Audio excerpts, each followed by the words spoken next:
On December 29, 1986, NBC7 San Diego aired a segment on highway safety offering tips on what to do in case your car breaks down. If your car should become disabled, the rule of thumb is stay inside. There are signs you can get to put on the back window to summon for help. If strangers should offer assistance, tell them to call police or the CHP. Just stay in the vehicle, lock all the doors, turn on the emergency flashers, and wait for help to come. Even if you have to wait all night, it's better to be in the safety of your vehicle and spend the night than to try to walk and get assistance. The segment also featured a ride-along interview with California Highway Patrol Officer Craig Pyre, who emphasized the dangers of leaving your car and blindly trusting others. Anything could happen. Being a female, you could be robbed if you're a male, all the way to where you could be killed. Once you get in that other person's car, you're at their mercy. This broadcast concluded with an interview with a driver who ran out of gas. He had pulled over on the highway and set out on foot to find a nearby gas station. The bottom line, though, is that preventing all this trouble is easy. Be sure your car works, and as simple as it sounds, be sure you've got gas. Because even if you're lucky enough to get some, you still may be taking your life in your own hands. Do you realize how dangerous it is? Yes, I realize. In fact, I was putting the gas in, and an 18-wheeler came by and almost blew me away. Truthfully. However, what seemed like an innocent public service announcement was, in reality, aired in response to a horrific crime that took place in San Diego just 2 days prior. The victim of this crime was Kara Nutt, a 20-year-old honors student at San Diego State University. She spent Christmas Day with her family celebrating the occasion and opening presents. After dinner, she made plans to spend the next couple of days with her boyfriend, Wayne Bautista. Wayne had severe flu at the time, and Kara wanted to nurse him back to health. So she drove to his house and stayed there for the next 2 days. On the 27th of December at around 8 p.m., she called her father, Sam Nutt, from her boyfriend's place to let him know that she was on her way home. The drive from Wayne's house should have taken about 30 minutes, but when 2 hours passed with no sign of her, her parents began to worry. At around 10 p.m., Sam suddenly got up from his chair and said to his wife, "I'm gonna go find Kara." With that, he drove to Wayne's house, hoping that Kara would still be there. Unfortunately, Wayne told him that she left soon after she called Sam, and he had no idea where she was. Members of her family and Wayne began looking for her along the route she should have taken back home. However, despite driving around all night, they found nothing that could give them any insight into her whereabouts. Kara had vanished without a trace. That is until 5:15 a.m. when the family decided to drive down the Mercy Road exit ramp off of I-15. There, they found Kara's white Volkswagen Beetle. The driver's side window was halfway down, the keys were still in the ignition, and all of her belongings were still in the car. But there were no signs of Kara herself. The family reported this find to the police, who quickly began searching the area. Not long after this search began, they found Kara's lifeless body 70 feet below a nearby bridge. Later medical examination of her body revealed that she had rope burns around her neck and a mysterious round injury above one of her eyes. After a complete analysis of her injuries, the coroner concluded that she had been strangled before being thrown from the bridge. Other than these injuries, there were no signs of anything being done to Kara. This made it extremely difficult for investigators to pinpoint the killer's motive behind this horrific crime. There were no signs of someone else being in the car either, which also made it difficult to determine why she would drive off the main highway down an abandoned exit on her own. Kara's boyfriend was the last person who saw her alive. This made him the lead suspect in her murder, but he was soon cleared of any suspicion since he was at home recovering from the flu when the crime happened. The only clue investigators had left was a receipt from a Chevron gas station about 15 miles from the crime scene. Kara likely stopped there on her way back. Unfortunately, questioning the gas station employees failed to uncover any new leads, leaving investigators with zero clues for where to look next. Without any other options, investigators turned to the media and broadcasted Kara's disappearance in as many places as they could, asking the public for any useful information. This also included the segment on highway safety with Officer Craig Pyre. Luckily, after these segments aired on TV, the Associated Hotline quickly received over 24 calls from women. However, instead of providing any information regarding Kara, these calls uncovered a far more shocking truth. They said that a patrol officer had pulled them over in the past and told them to drive down the same deserted Mercy Road exit. According to these women, this officer kept them there for hours and would even sometimes get in their passenger seats. The officer they were talking about was 36-year-old Craig Pyre, the same man who was preaching on TV about how to stay safe on the highway. Craig tried to disprove these allegations with his logbook, which showed that he was writing a ticket at the time miles away from the crime scene. However, his logbook had clear eraser marks in that slot. 1 week after the incident, the San Diego Police Department began a formal investigation with Craig as the lead suspect. And it didn't take long for them to find mountains of evidence that proved his involvement. While searching his car, investigators found a yellow rope, which was just as thick as the marks on Kara's neck. They also found his flashlight, which matched the wound above Kara's eye. However, the piece of evidence that sealed the deal was a golden fiber investigators found on Kara's sweatshirt. Forensic analysis of this fiber revealed that it was identical to the gold fibers in the patch on Craig's uniform. By this point, it was clear Craig was the one responsible for this crime. However, he remained adamant that he was innocent. But all the evidence and the testimonies from over 24 women allowed investigators to piece together what might have happened that night. As the story goes, Craig saw Kara driving alone and decided to pull her over down the Mercy Road exit, just like he had done with dozens of women before. However, instead of going along with him, Kara decided to fight back and maybe even threatened to file a complaint against him. That's when he lost control and hit her with the flashlight in his hand. Upon realizing what he had done, Craig now had two choices: let Kara go and risk ruining his career, or make sure she never talks to anyone again. Craig chose the second option. After strangling her with a rope, he put her on his car's hood, drove up the bridge, and threw her off the side. On January 16, 1987, Craig was arrested from his home and later sentenced to 25 years to life in prison. He's since applied for parole twice, but was rejected both times and is still behind bars. It's still crazy to think that Kara's case might have gone unsolved if Craig hadn't agreed to do this now haunting video interview. An interview he did where just days before, he had committed the murder of Kara Nod. On June 2nd, 2016, a woman named Christina Kellen posted this video of her pet parrot talking like a human.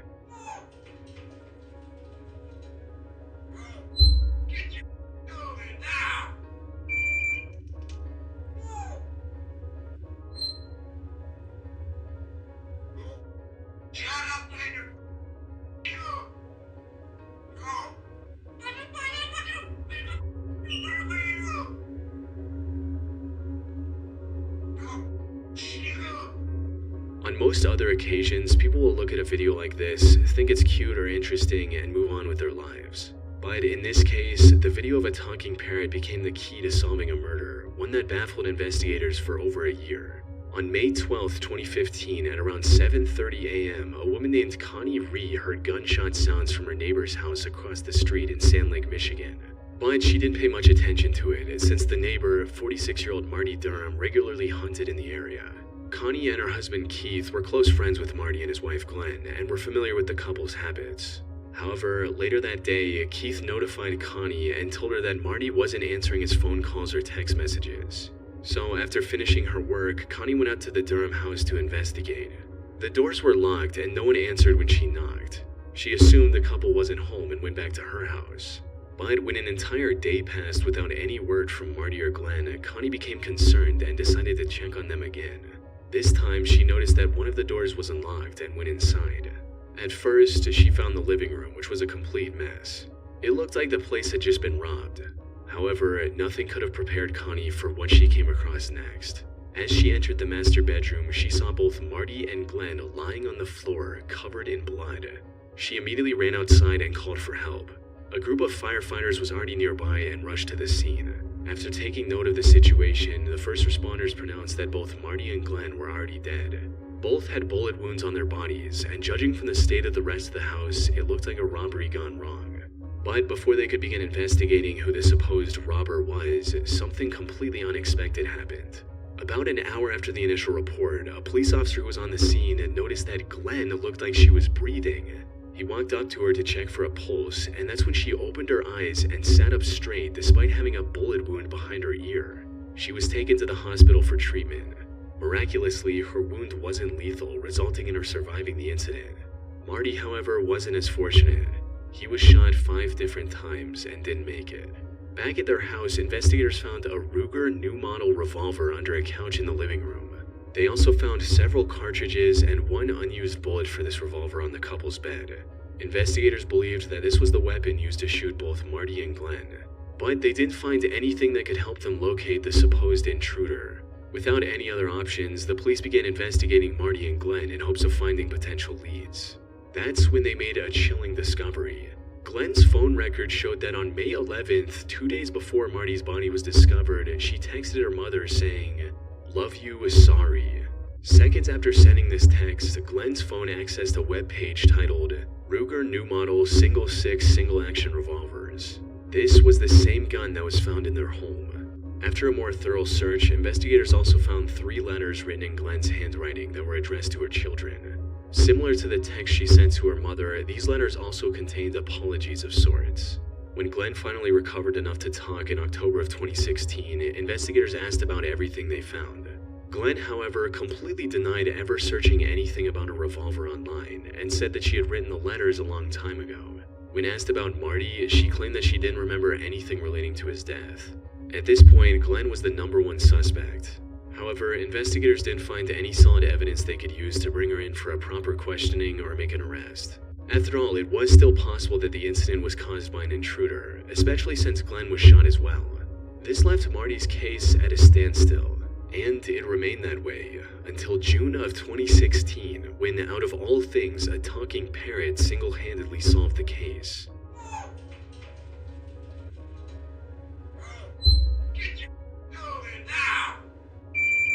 You see, the African gray parrot in this video was named Bud, who originally belonged to Marty.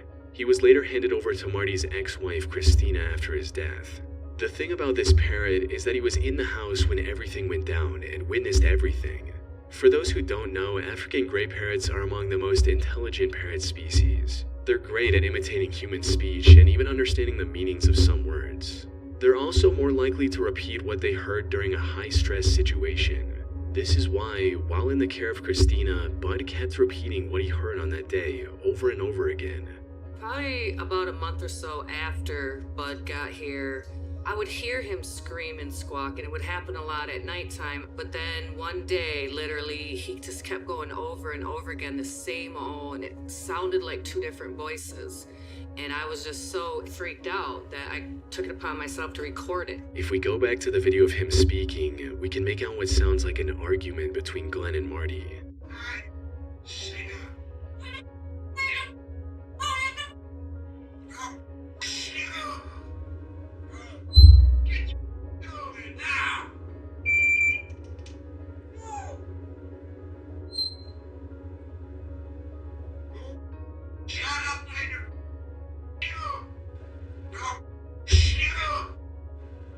Put simply, there was no intruder. Glenn and Marty had an argument where she was yelling and likely had a gun pointed at him.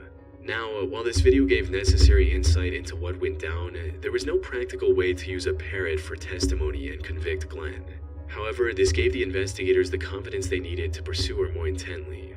They took a DNA sample and later discovered matching DNA on the Ruger revolver, the supposed murder weapon. Further interrogation also revealed the whole truth of why she did what she did. Apparently, Marty had been on disability ever since getting in a car accident a few years back. But he was able to make ends meet by illegally selling his prescription narcotics. He left Glenn in charge of the money he made from his drug business so she could pay off important bills like the house mortgage. Glenn, however, wasted much of this money on gambling and kept lying to Marty about the mortgage payments. Marty eventually learned the truth when the bank announced that it would foreclose the house on May 12, 2015, the same day Glenn shot him to death. Rather than facing the consequences of her own mistake, Glenn decided it was better to orchestrate a robbery gone wrong and take her own life. In the end, Glenn was arrested on the 24th of June 2016 and was later sentenced to life in prison for a crime against her own husband. On November 18, 2011, at 4:35 a.m., Sydney Fire and Rescue Services responded to an automated fire alarm at the Quakers Hill nursing home. The fire was nothing short of a complete tragedy. As things started calming down, news outlets conducted interviews of the people involved. This included Roger Dean, a nurse who was on duty at the nursing home when the fire erupted. Hi, I'm Roger. I'm one of the records before firefighters stopped him from going back into the flames. This man was hiding a disturbing secret beneath the surface. As it turns out, it all started with him stealing prescription medication from the nursing home by the hundreds. Just a day before the fire, security cameras caught him accessing the medication closet 36 different times during his shift to steal pills and capsules. However, his luck ran out when other staff members at the nursing home noticed the missing medication and reported it to the police. At this point, Roger knew it was only a matter of time before he got caught. So he came up with the horrible idea to start a fire and steal the medication records during the chaos. And while he managed to execute this plan successfully, the fire also resulted in 11 elderly residents losing their lives to the flames. After he was arrested, Roger came up with the most bizarre excuse to explain his actions. It was like Satan saying to me that it's the right thing to do. In actuality, there was no Satan or demon telling him to start the fire in the nursing home. He was just a prescription meds junkie who committed a horrendous crime while trying to cover his tracks. Later investigation even uncovered footage of him admiring his handiwork on the morning of the fire. The seemingly innocent video of him being interviewed now carries a much more disturbing tone. He stood trial in the Supreme Court in May 2013 and was given a life sentence without the possibility of parole for 11 counts of murder. On May 16, 1992, Mexican singer-songwriter Chelino Sanchez gave one of his best performances to date.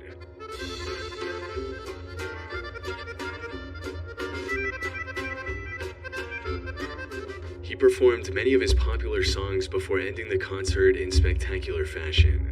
The fans loved every second of it. Little did they know at the time, this was going to be the last time they would ever see him perform. And it all tied back to the origin of Chelino's music. You see, Chelino was born in 1960 in a very poor farming region in Sinaloa, Mexico. Even worse than poverty, Chelino's village was marked by rampant inequality, where a few rich and powerful men had the power to do whatever they wanted. Unfortunately, Chelino experienced this inequality firsthand when a local thug named El Chapo Perez assaulted one of his sisters. However, Chelino wasn't going to let that slide. When he was just 15 years old, he spotted El Chapo at a party.